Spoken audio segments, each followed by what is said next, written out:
Hi, I'm come here to share with you quantum leadership. I hope that during the end of this little talk, you get the sense of what this word means. I want you to know that it's going to be a new norm. It's not going to be the same. And everything is changing faster and faster.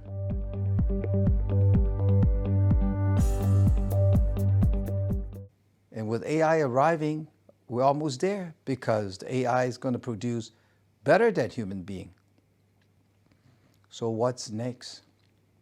We evolve in the direction of our challenge. In every era, our challenge focuses on that area and we create solutions to evolve in that direction. So where are we going? We're always going in the direction of the challenge.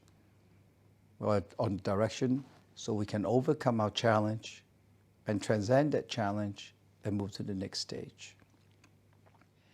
And it talked about that human being, which is the forefront of evolution on Earth, are receiving impetus from the universe, the creative energy that creates religion, philosophy, arts, music, technology, and everything. And every faculty and discipline of human creation comes from this impetus from the universe, because we are built from the energy of the universe.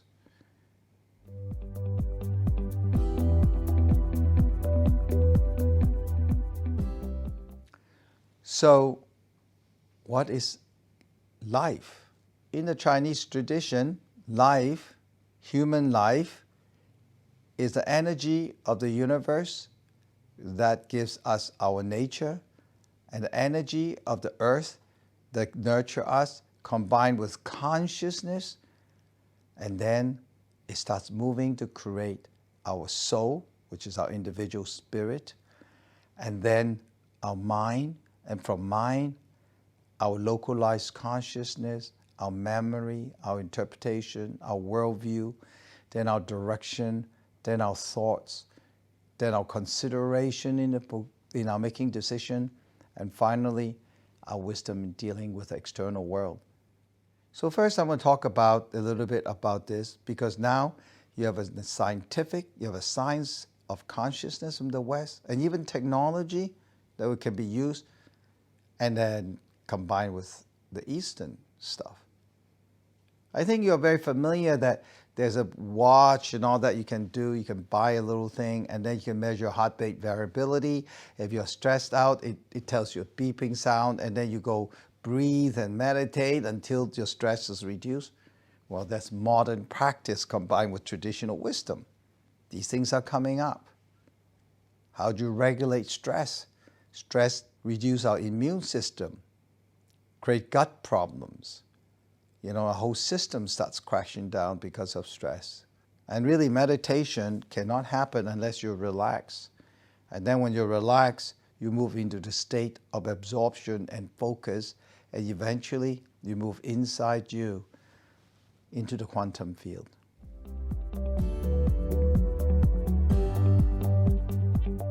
And well-being actually is a process of awakening, aligning, collaborating, and creating. And so if we go on this journey of life with the purpose of creating life, flourishing life, then we'll have a life of happiness, of well-being, where we'll be free and in the moment, and enjoying and appreciating and grateful what life offers. And we'll look at challenge as a gift for us to evolve, so we would be away from the challenge of ignorance. When we become aware, we need to align and live to the alignment, and we learn to collaborate. We need to change a strategy of competition to a strategy of collaboration in this world that we already have enough, but we have a common challenge of flourishing. So I think there's new business coming up in every aspect, new infrastructures coming out. if we reorientate ourselves and think out of the box, because there is no box, the box is our limiting thoughts, we might just listen and have some insight.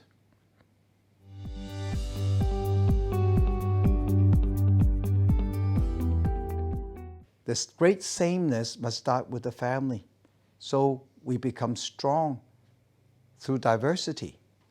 Strong, but we always have the same direction because we share life. And we share living a life together. And we share the same family story. So work on the family of origin. Make use of that and free from that story. Move on into a life of journeying together. And contribute to the world and make a living while creating life. This is much needed now. This is where we can truly, when we overcome all these challenges we have and limiting thoughts that we have, and reframe a new paradigm of family and celebrate our passion of diversity on the same journey of life while we healed ourselves from our past and creating a future together.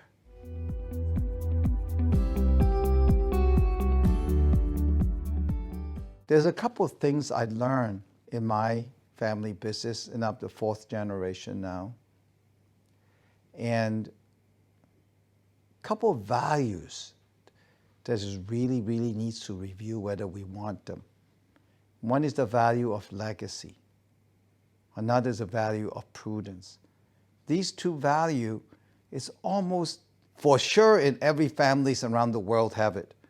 And yet, if you think clearly, what does prudence mean?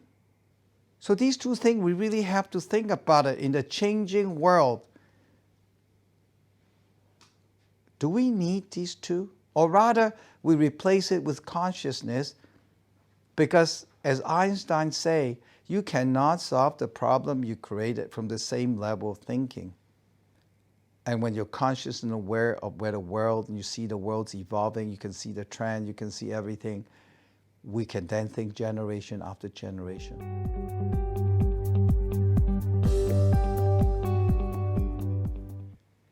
So United Nations have been talking about the sustainability mandate. It is something that more and more people are realize that we have to address these. It's a really real issue. The environmental, social issues are there. And the investment community has started with ESG, environmental social impact, governance systems, to really understand where we are in these areas. So in 2012, before the 17 sustainability goal, they formed a high-level team to study a new paradigm of economics, a new well-being and happiness paradigm of economics that is not based on per capita income. Because we all know having more is not necessarily better. And so 7 happiness report has been issued since last year. And every year they come out with a happiness report. But they still haven't been able to identify and really define what's well-being. And of course, individually, we see the consumer forecast that wellness tops in the next 30 years forecast as the most obvious top trend of consumer analysis. You chase after happiness, you chase after sustainability, natural, but it's an ignorance. You cannot be happy if you're chasing after happiness. But if you chase after flourishing, if you work on flourishing from inside out, happiness, sustainability, it's not even your concern. I think there's a need to shift in our mind. But the most significant, as we know, is a change of worldview. Because if we change our worldview, you think about culture.